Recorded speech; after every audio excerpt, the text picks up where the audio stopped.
বন্ধুরা, খবরের শুরুতেই প্রথমে আপনাদের জানাবো পার্শ্ব শিক্ষকদের বেতন বৃদ্ধির সিদ্ধান্ত মোটামুটি হয়েই আছে। আপনাদের আবারও জানিয়ে রাখি, কোট আনকোট পার্শ্ব শিক্ষকদের বেতন বৃদ্ধির সিদ্ধান্ত রাজ্য সরকারের মোটামুটি হয়েই আছে। শুধুমাত্র অনুকূল পরিবেশ এবং সিচুয়েশন, অ্যাটমসফিয়ার যাই বলেন না কেন, এই জিনিসগুলোর দরকার রাজ্য সরকারকে এটা রিলিজ করার জন্য, অর্থাৎ জিও প্রকাশিত করার জন্য। বক্তব্যটা আমার নয় বা আমাদের চ্যানেলের নয়, বক্তব্য হচ্ছে পশ্চিমবঙ্গের শাসক দল পন্থী সংগঠনের নেতা একসময় ছিলেন, বর্তমানেও টাচে আছেন, গোপাল দেবনাথ মহাশয় আপনাদের সকলের পরিচিত। তিনি বলেছেন, কখন বলেছেন এই কথা, এই স্টেটমেন্টটা তার। আপনারা সরাসরি আমাদের স্ক্রিনে তার বক্তব্য, তার লেখা, তার স্টেটমেন্ট দেখতে পাচ্ছেন আমাদের স্ক্রিনে।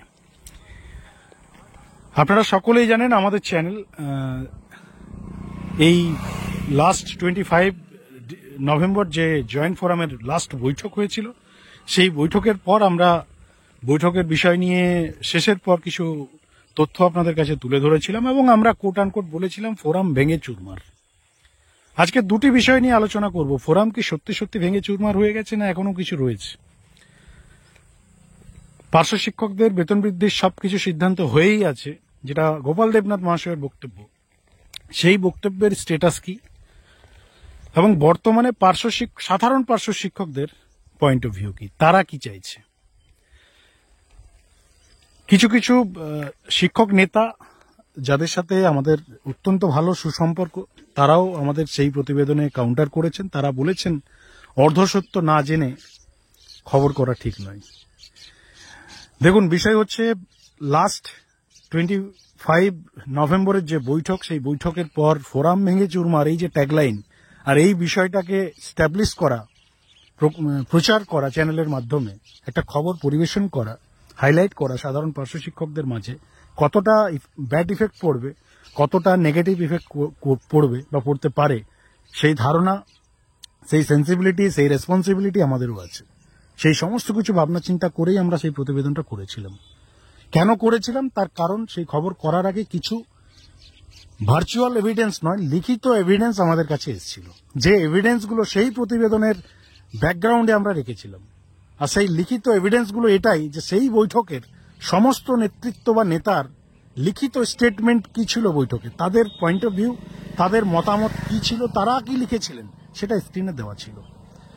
এবার সেই লেখা, সেই বক্তব্য, যে নেতৃত্বরা সেই বৈঠকে উপস্থিত ছিলেন, ভগীরথ ঘোষ মহাশয়, রবিউল ইসলাম শেখ মহাশয়, শামীম আক্তার মহাশয়, নাজমুল হক লস্কর মহাশয়, এদের প্রত্যেকের বক্তব্য পড়ার পরে আমরা যেটা বুঝতে পারলাম, আশা করি সাধারণ পার্শ্ব শিক্ষকরাও তাই বুঝতে পেরেছে এবং সকলে এই বিষয়টাকে এস্টাবলিশ এই মুহূর্তে মাইন্ডসেট হয়ে গেছে সকলের। এখানে মানে আর লুকোচুরির কোনো ব্যাপার নয়। ফোরামের স্ট্যাটাস কি, নেতাদের পয়েন্ট অফ ভিউ কি, কারা কি চাইছে, মানে আর ভেতরে লুকিয়ে রাখার মতো কোনো সিচুয়েশন আজকের ডেটে আমরা বুঝতে পারছি না। দেখুন, বিষয় হচ্ছে যে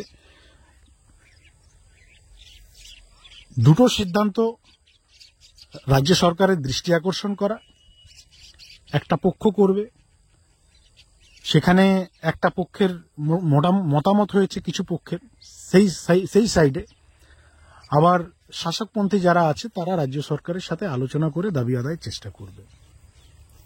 এই প্ল্যাটফর্মটা আজ থেকে 2 মাস আগে ছিল না, এই প্ল্যাটফর্মটা আজ থেকে 6 মাস আগে ছিল না, 2 বছর আগে ছিল না, 5 ইয়ার্স আগে ছিল না। যারা শাসকপন্থী তাদের তো এটাই কাজ, শাসকের সাথে আলোচনা করে দাবি আদায়ের চেষ্টা করা। তারা করতে পারেনি এতদিন অবধি। 2024 পর্যন্ত রবিউল ইসলাম পার্শ্ব শিক্ষক যে শাখা সংগঠন তৃণমূল কংগ্রেসের শাসকপন্থী, তিনি তো বহুদিন ধরে প্রেসিডেন্ট বলুন, সভাপতি বলুন, কি কি পদ রয়েছে সেই সকল পদে তিনি আছেন। যদিও সেই সকল পদের ভ্যালু কতটা, শিক্ষামন্ত্রী কতটা পাত্তা দেয়, রাজ্য কতটা পাত্তা দেয়, রাজ্যের শাসক দল কতটা পাত্তা দেয়, সেটা আমরা খুব ভালোভাবে জানি। তার কারণ যে দলে মাদার কমিটির বড় বড় সংগঠনের কোনো ভ্যালু নেই, পাত্তা পায় না এমএলএ এমপিরা রাজ্যের মাননীয় মুখ্যমন্ত্রী অভিষেক বন্দ্যোপাধ্যায়ের কাছে, সেখানে বেতন বৃদ্ধির ইস্যু নিয়ে একটা শাখা সংগঠন কতটা পাত্তা পাবে আমাদের জানতে বাকি নেই। যার ফলস্বরূপ আমরা দেখতে পেয়েছি 24 পর্যন্ত রবিউল ইসলাম শেখ চেষ্টা করেছেন, দাবি আদায় করতে কিছু পারেনি।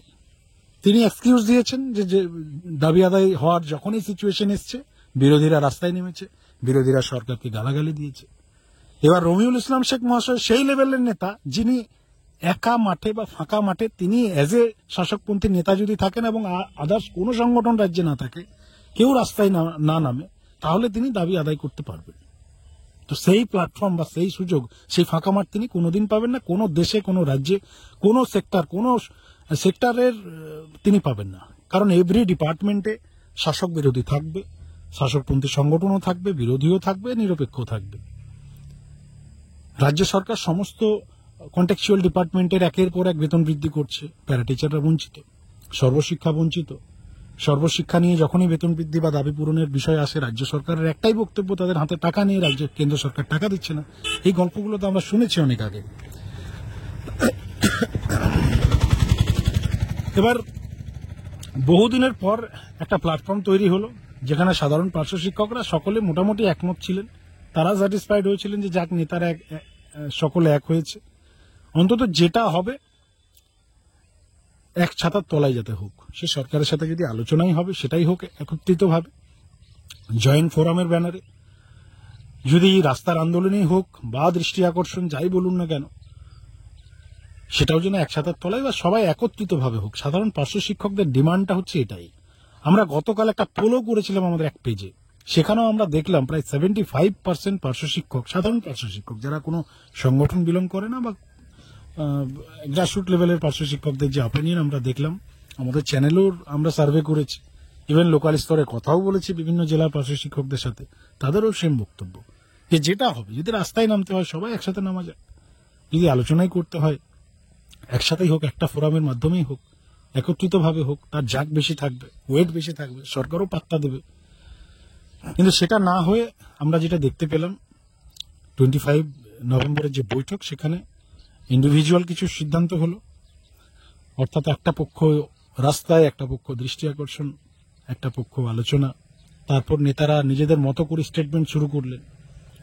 এবার প্রত্যেক নেতার যদি আমরা বৈঠকের আমরা স্টেটমেন্ট দেখি সেই বৈঠকের পর, তাহলে সাধারণ পার্শ্ব শিক্ষক কনফিউজ যে এক্স্যাক্টলি তাহলে হয়েছে কি। কেউ বলছে ফোরাম এখনো টিকে রয়েছে, কেউ বলছে বেঙ্গল মডেল ভেতরে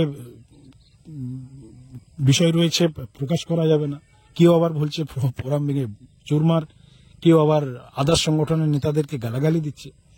রমিউল ইসলাম শেখের যে পোস্ট, গোপাল দেবনাথ মহাশয়ের পোস্ট, শামীম আক্তার মহাশয়ের পোস্ট, পাবলিক কনফিউজ, সাধারণ পার্শ্ব শিক্ষকরা কনফিউজ এক্স্যাক্টলি হয়েছে কি।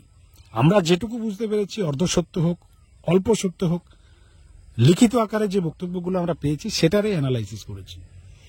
এবার দেখুন, রাস্তার আন্দোলন যদি কোনো সংগঠন নিজস্বভাবে করতেই পারে, সকলের অধিকার রয়েছে, কিন্তু বর্তমান যা সিচুয়েশন, পাবলিক যাবে না।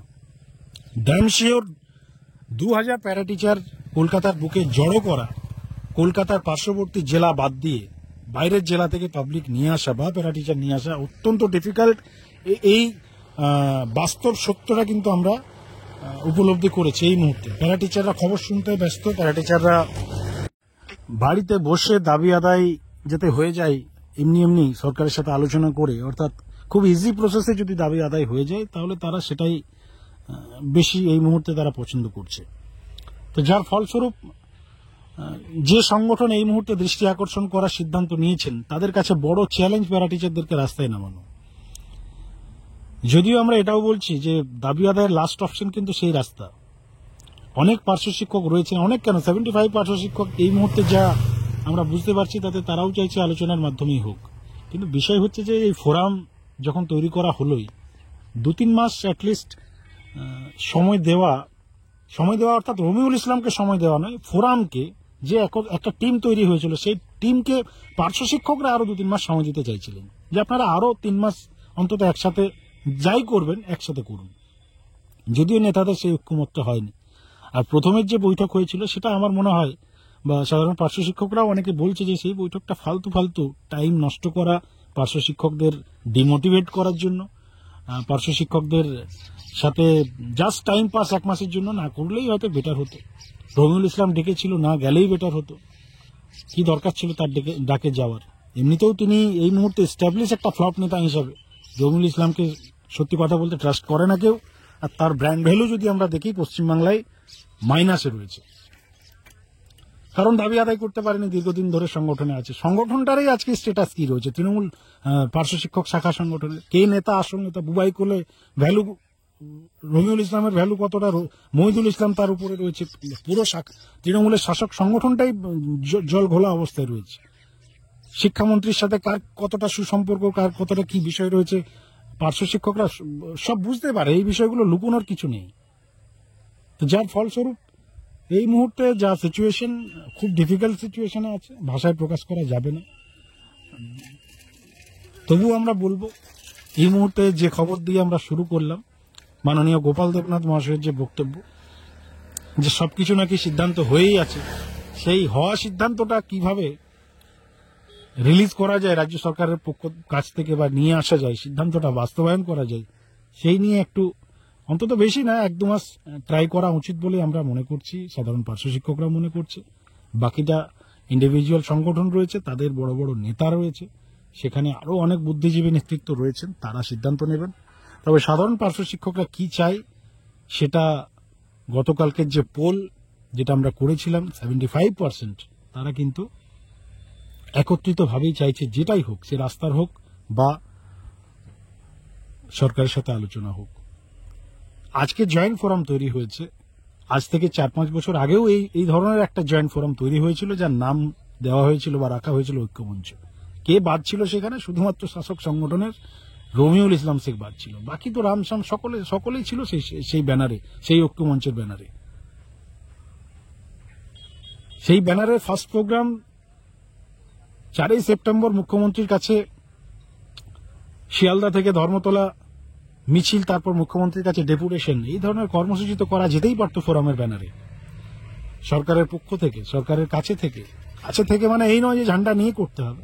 মুখ্যমন্ত্রীকে একটা ডেপুটেশন দেওয়া যেতেই পারত। একদিনের প্রোগ্রাম জয়েন্ট ফোরামের ব্যানারে, রাজ্যের সকল পার্শ্ব শিক্ষককে আহ্বান করা হতো জয়েন্ট ফোরামের ব্যানারে। ড্যাম শিওর এই মুহূর্তে যা সিচুয়েশন, 60 থেকে 70% প্যারা টিচাররা রাস্তায় যেত, যদি ফোরামের ব্যানারে সেই আহ্বানটা করা হতো রাস্তার। কিন্তু ইন্ডিভিজুয়াল যে সেক্টরগুলো, শাখা সেক্টরগুলো, পার্শ্ব শিক্ষকদের এই মুহূর্তে রাস্তার বা দৃষ্টি আকর্ষণের বা আমরা বঞ্চিত নাম করেই আমরা বলছি, যারা ডেকেছে তাদের বড় চ্যালেঞ্জ 45,000 প্যারা টিচারের মধ্যে 5,000 প্যারা টিচার রাস্তায় নামানো। এটা বড় চ্যালেঞ্জ।